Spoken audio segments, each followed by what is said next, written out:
All right, well, hello everyone and happy Monday. It's digital host A.J. Wuest here, welcoming you back to Before the Four. Of course, the live stream where I go through some of 48's top news stories, and then some before our 4 o'clock newscast, wherever you're watching Before the Four this afternoon, whether it's on Facebook, YouTube, or the 48 Now live stream. As always, thank you so much for watching and spending just a bit of your Monday afternoon here. Now, we are going to turn it over to our own Jada Russell. Jada, it's feeling quite warm out there today.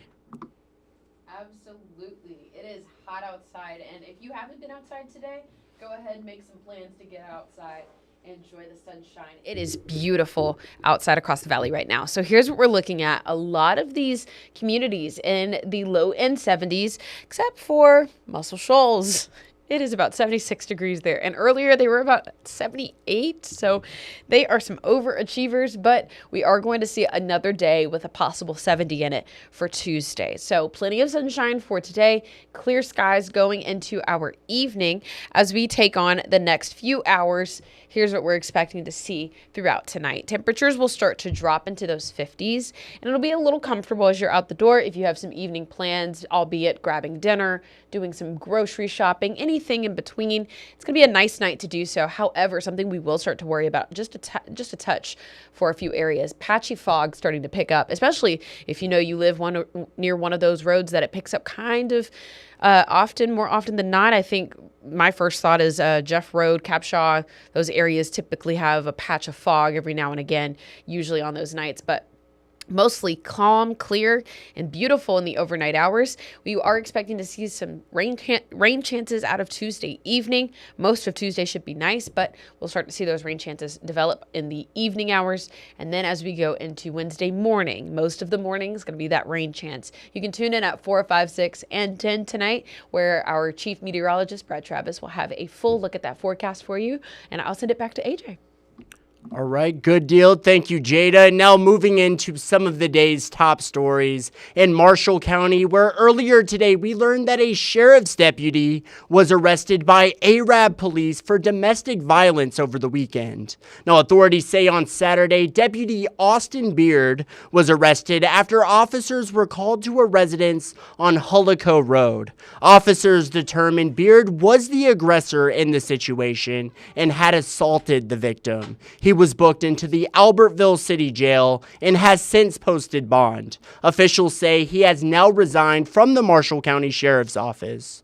Also, over the weekend in Fayetteville, Tennessee, a massive fire broke out on Market Street early yesterday, injuring multiple firefighters and destroying several businesses. Faith Delp reports on that tragic fire. Let's take a look. Small businesses and people's homes stood tall here yesterday. Today, this is all that's left. People gathered right here all day today to mourn what this town has lost.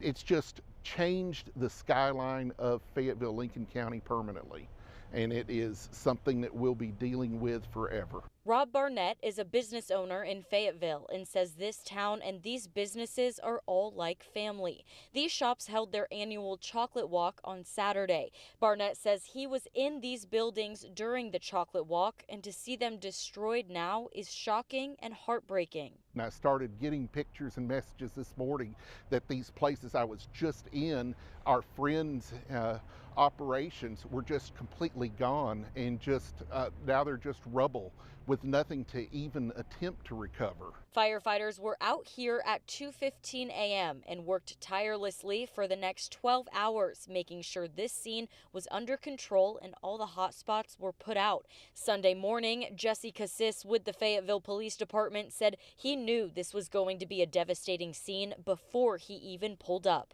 I could smell the smoke in my vehicle off of Park City Hill.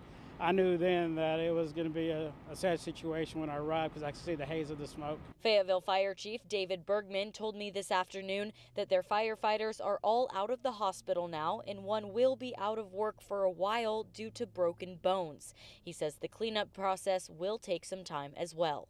4 different agencies were out here all day to help put out the flames, and Chief Bergman tells me all the help made all the difference. Reporting in Fayetteville, Faith Delp 48 News on your side.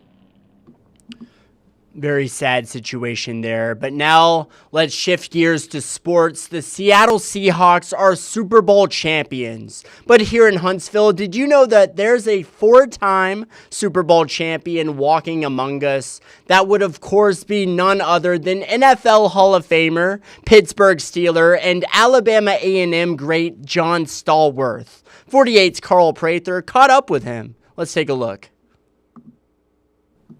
For an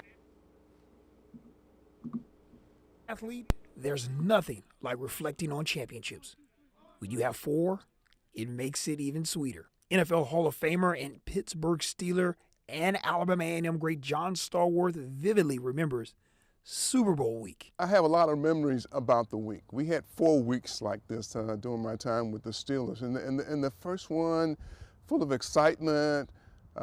You're playing and nobody else is, one other team is still playing, the world is watching, you go through all of that, and somewhere near the end, close to Sunday, you start to think about, I got a football game to play. Stallworth made his presence felt in those 4 big games, most notably in Super Bowl 13 against the Dallas Cowboys. 115 yards receiving, 2 touchdowns, including a 75-yard score. He's got his man Stallworth. He's at the 40, 45, 50, 45, 40. He's gone. He's at the 20, 15, and he's in for the touchdown. No flags are down. It's a touchdown all the way. It was an opportunity for the Pittsburgh Steelers to be the first team to win 3 of these things.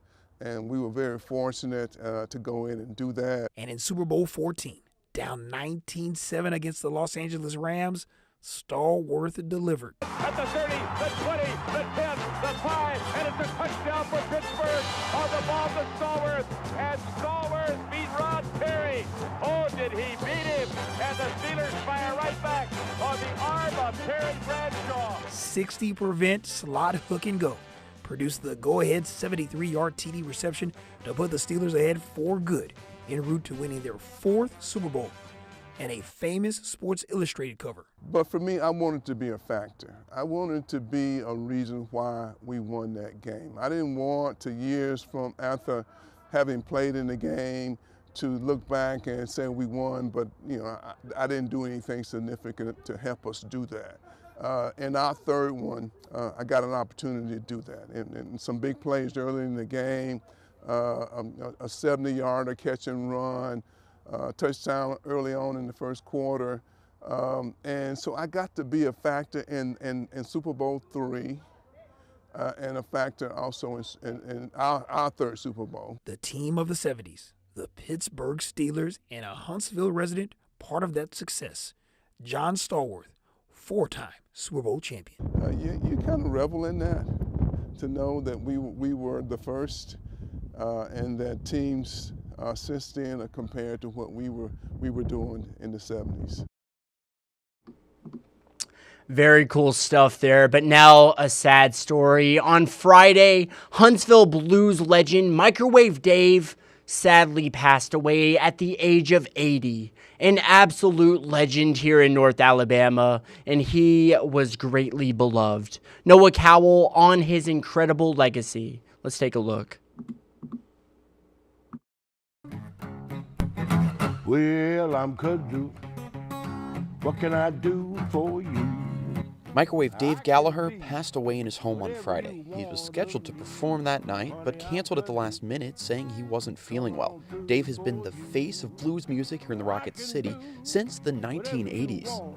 Dave had a deep love for the blues, and he did his entire life. He knows everything about anybody that's ever played the blues. As a legend here, we really appreciated how he kept the blues alive. He's got fans all over the world, including Stephen King. Microwave Dave's impact wasn't just on the stage. He hosted blues radio shows and inspired the younger generations through the Microwave Dave Foundation. He was an amazing person. He was genuinely kind. He cared about kids getting exposed to music. Going into the schools and teaching kids about the history of the blues. And he made sure kids knew how far back the history really goes.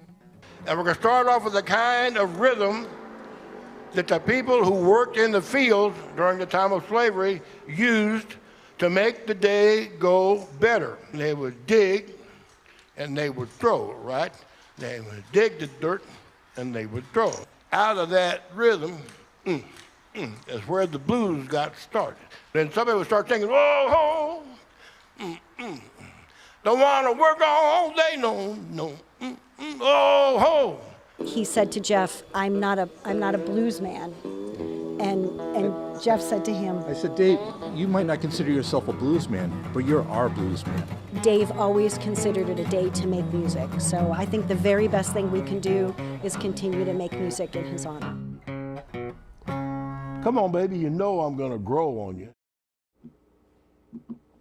An absolute legend indeed, and I had the opportunity on numerous occasions to meet and interview with Microwave Dave himself. An absolute legend, but he was such a humble guy. He did not like to be called a legend. I called him a legend once, and he was like, please do not call me that. I'm just Microwave Dave. He will be greatly missed.